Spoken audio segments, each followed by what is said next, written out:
دوستو ہمارے نبی آپ صلی اللہ علیہ وسلم نے فرمایا کہ ایک مسلمان کے کسی دوسرے مسلمان پر 6 ادھیکار ہے، جس میں سے پہلا ہے کہ جب تم انہیں ملو تو سلام کرو، یعنی جب بھی کوئی مسلمان تمہارے سامنے آ جائے تو تم اسے سلام کر لیا کرو۔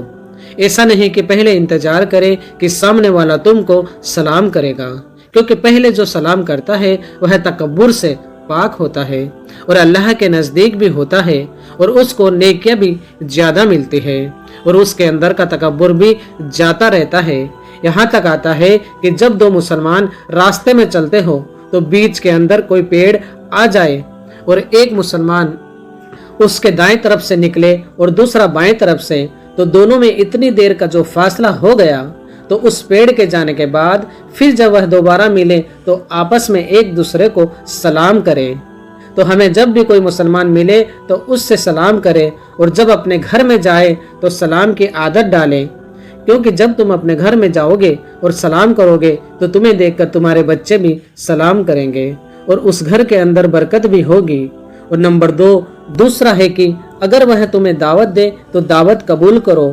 ایسا نہیں کہ سامنے والے نے تمہیں دعوت دی اور کسی وجہ سے تمہارے دل کے اندر اس کے لیے بدگمانی ہے، تم اس کی دعوت کا انکار کر دو، بلکہ اس نے جب تم کو دعوت دی تو اس کا مطلب ہے کہ اس کا دل تمہارے لیے صاف ہے اور وہ تم سے رشتہ جوڑنا چاہتا ہے، تو تم اس کی دعوت قبول کر لیا کرو۔ اور نمبر 3 اگر کوئی صلاح مانگے تو اسے بہتر صلاح دو۔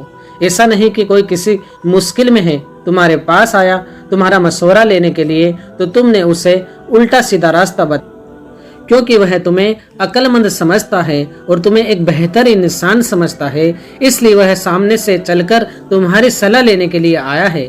تو تم اس کو بہتر صلاح دو جو اس کے حق میں بہتر ہو، تاکہ اس کی مشکلیں آسان ہو۔ ایسی صلاح نہیں دو کہ وہ زیادہ مشکل میں پڑ جائے۔